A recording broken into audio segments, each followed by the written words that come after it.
Good afternoon, everyone, to another exciting episode of BWHR Voices. Today we have with us Mr. Sushil Baveja, CHRO, Jindal Stainless. Sir, it's a pleasure for us to be speaking with you. Thank you so much for joining us. Thank you, Sugan. It's a pleasure being on your forum. Thank you so much. Welcome, sir. So, for all those who are again interested and seeking today's conversation theme, well, it is on strengthening employee performance through regular manager communications. So, I do have a viewpoint to this conversation before we begin for people, they can understand as to what exactly will be the crux of today's conversation. Well, effective communication between managers and employees is a critical component in driving and strengthening employee performance. I hope Mr. Baveja will also agree with me. Regular manager communications, it creates an open and supportive environment, fostering trust, engagement, and alignment. So when managers consistently engage in conversations, providing feedback and offering guidance, they empower the employees to perform at their best. Now, in this conversation with Mr. Baveja, we will highlight the significance of regular managerial conversations as a catalyst for enhancing employee performance that sets the stage for further exploration of its benefits and strategies. Sir, my first question directly to you. What exactly do you feel are the key elements of effective managerial communications contributing to the strengthening of employee performance? And how are they both correlated? First of all, I must congratulate you, Sagan, for taking up a very, very relevant theme. Thank you so much. Because managers are the drivers of engagement in the organization. They are the people who take a greater amount of ownership in terms of driving performance, and they play a very vital role, in terms of creating that enabling ecosystem in the organization that helps the business to achieve its results and outcomes. Right, sir. So, coming to your question on effective communication. So, let me demystify, effective communication. So effective communication is a communication typically where, both the manager and the employee are able to understand each other very well. And they are completely aligned, which leads to a better performance outcome. Right. Now this is easier said than done. What is important, as you rightly said, in terms of what are the key elements in terms of making communication effective. I think what is important is that to make this whole communication effective, the manager should provide a space which I personally call it as a healing space. Okay. A space which is non-intimidating, a space that is characterized by empathy, by understanding, by trust, by authenticity, openness, and vulnerability. In the sense, like, it should be a space where the employee should feel non-hesitant in terms of being vulnerable before the manager. And that can happen only if the manager actually is, non-judgmental and is open and, completely trustworthy. And if one is able to provide, that kind of an environment, if one is able to provide that kind of a healing space, I think the communication between the manager and the employee will definitely be an effective one, which can lead to better employee performance and to better business outcomes. That's my perspective on it, actually. Okay. So it's also, do you feel, or let's say, let me put it the other way. In what ways does regular managerial communications help employees align their goals and objectives with overall organizational strategy? Leading to a more improved, version or a more improved synthesis or an improved performance. So you're very right. So, when we talk about communication, communication should actually be regular. Okay. It should be a very ongoing kind of a communication. Now, if one is able to have a regular communication with the team, I think the team members or the individuals know what is expected. so the communication with the individual, if it is regular, if it is done, in a periodic manner, the individual gets a better line of sight in terms of what is expected of him, and a line of sight of the outcomes, that he is going to influence through his acts. It creates, I would say, a greater buy-in and ownership, and the entire process of implementation and execution is very, very effective. End of the day, when the agendas are aligned, which happens through regular communication, it leads to, a relationship of partnership, a co-ownership. And if you're able to build that kind of a partnership and co-ownership, it leads to a definitely improved performance. In your view, do you feel there is a difference between feedback mechanism, managers giving out feedback for better performance, and then regularly communicating? Because communication is a very holistic term, wherein as a manager you might feel that I am not doing well in my present role. Maybe there is something that is bothering me and you would want to communicate that to me, calling me on a one-on-one meeting and trying to understand what exactly is going on with you. So while it is people misunderstand it with feedback mechanism also. So can you create a difference between what is managerial communication with employees and what is a feedback mechanism? So, when we talk about communication, so communication is very holistic.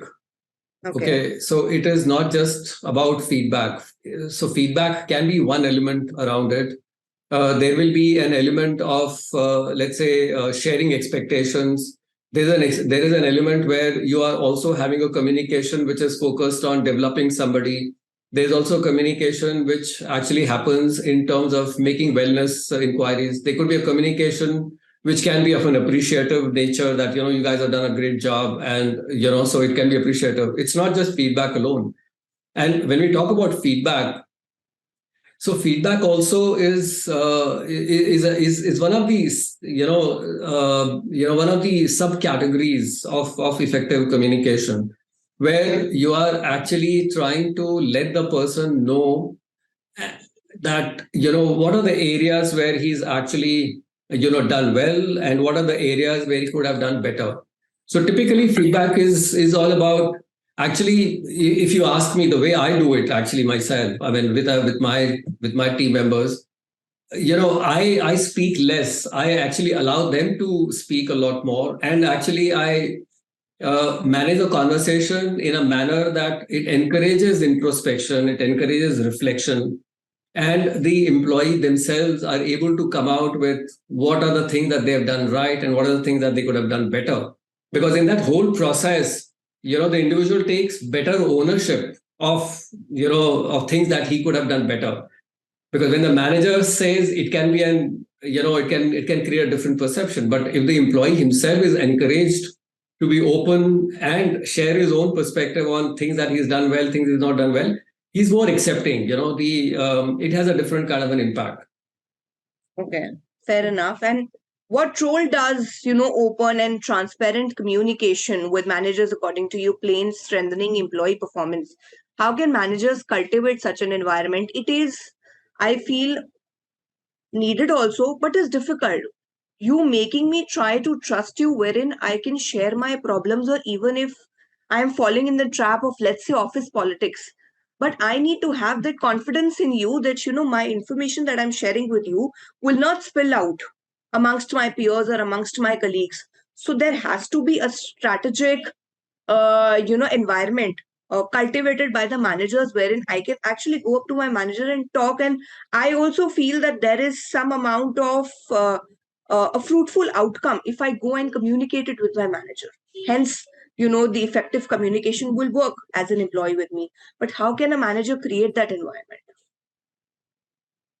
Yeah. So, so you talked about, openness and transparency. How does that help? So if you talk about openness and transparency in the communication process, well, it definitely helps build, greater amount of credibility. It leads to much better acceptance of the whole process. Mm-hmm. It makes the relationship a lot more authentic, a lot more genuine. where, the employee feels that, yeah, this manager is genuinely concerned about me, and he's not just here to, give some kind of a negative feedback. So in an open and transparent kind of a communication, the employee is able to know precisely what specific actions, that he can undertake to achieve the desired outcomes, how he can get better, how can he, create value for himself, and he can create value for the organization. Now you rightly said, to lead to that kind of an outcome, definitely the manager has to play a big role. I mean, he has to cultivate that environment, as you were calling it. Right. And this takes me back to my first response, where I said, his biggest responsibility is to create, an environment which is non-intimidating, which is kind of healing, where the employee feels that, yeah, he can afford to be vulnerable, where he can actually, say whatever he wants to say, and he can be actually a lot more open in both giving and receiving feedback. Now, practicing it actually. So when you talk about creating that environment, if you talk about practice, I think managers can cultivate such an environment by being objective, by being rational, by being dispassionate, by being understanding. So the best way is actually to create very clear, measurable KPIs for individuals, which are well understood, and which makes the entire conversation very very factual and very very data based. I've seen many managers try to avoid conversation because they don't have data points. They don't have very measurable kind of feedback to give. So if you're able to set out proper KPIs, measurable outcomes, then that gives you that makes the conversation a lot more objective. That makes the whole conversation very rational and very very dispassionate. So that goes a long way in building that, cultivating that environment of trust. With your own example of being in the management level for so long, can you also recall an anecdote or an example which you can share from your experience as to how did you, build an environment of trust and empathy within your employee base wherein they could reach out to you directly, and your strategies have also helped evolve a company's culture. So, as I was telling you earlier, so when actually I have conversations, my conversations are always very holistic conversations. So even if, let's say, I have to give a performance feedback to somebody, I simply don't jump to giving a performance feedback. That's sometimes kind of a hurried approach that a lot of managers have. So this guy's come in, let me pull out my paper and let me give him a feedback. I think that's not a very good situation. So you have to make the guy feel, welcome. You have to make him feel comfortable. You have to have a conversation, which you should ideally begin with an element of wellness. Getting to know him at a personal level, getting to know where is he, in terms of his family and stuff like that. So make the guy feel better, make the guy feel a lot more calmer, so that he's a lot more open, and he's a lot more engaging in the whole process. And so when I have those conversations, while, as I said earlier as well, I encourage the individual to speak and share how has his performance been all through the year, or how has it been for the previous month or for the previous quarter, so that he on his own is able to share with complete honesty in terms of how well has he done, what are the areas that could have been done better. And then I'm simply there to facilitate the entire conversation by agreeing with him that, yeah, fine, this is okay, but you could have done a little more of this kind. Maybe you missed out sharing this some brilliant thing that you did. I noticed that you have done this as well. Why you not telling me about this also? So the employee feels that, yeah, I'm being noticed. So and that I'm being noticed, and it is not just about critiquing me. It is not just about giving me feedback, but it is also about making me feel valued in the whole process. So more the employee feels appreciated and valued and respected. So he'll walk that extra mile for you anytime, and that's been my experience wherever I was.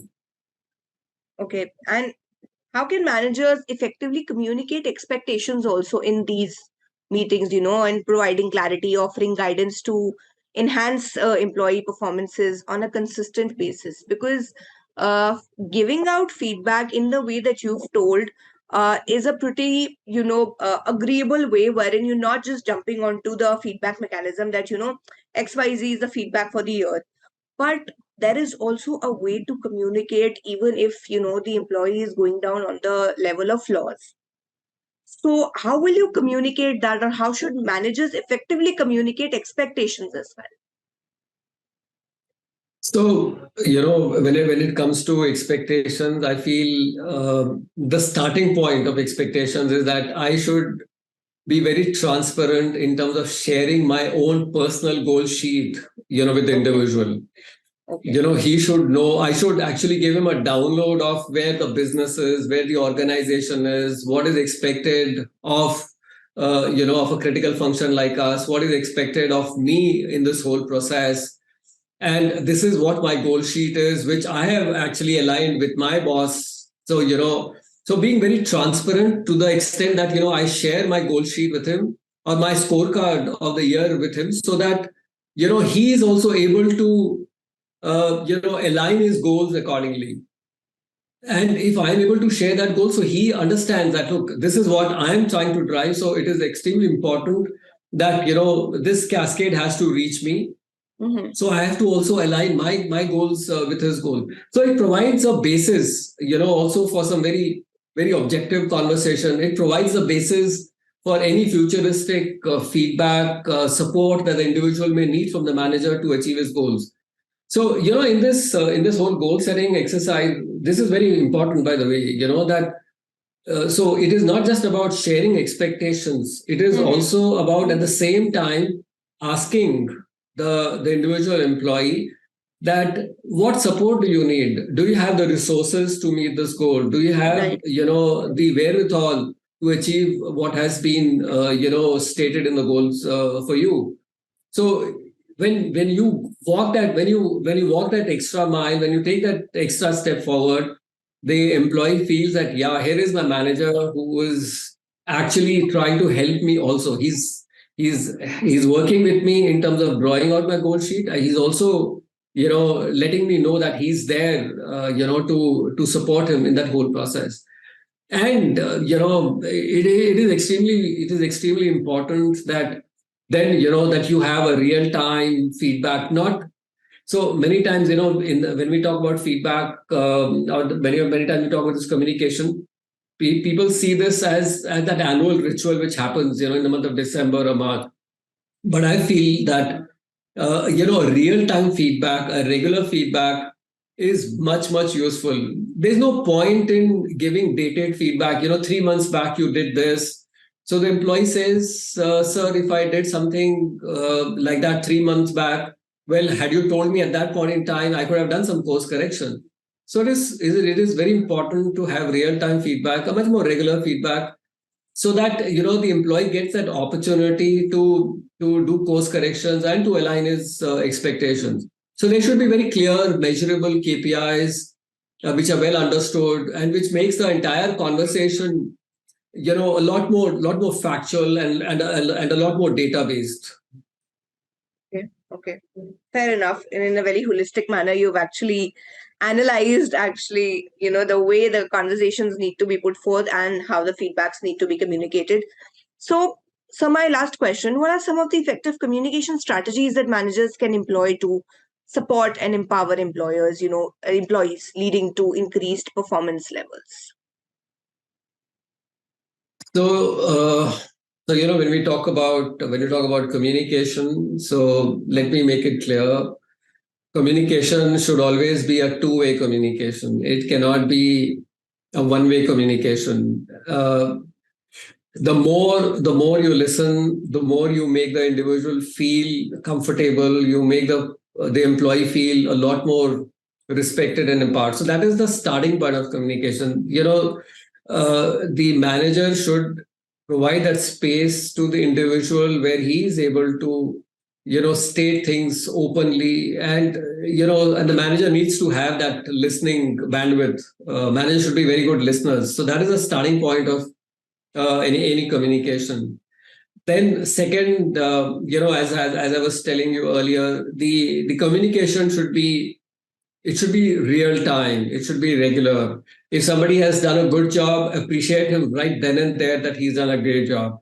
If the employee hasn't done a great job, or if you feel that he could have done it better, let him know at that point in time itself, so that he gets an opportunity to do to do course corrections and take the regular and take the necessary corrective steps, so to say. Okay.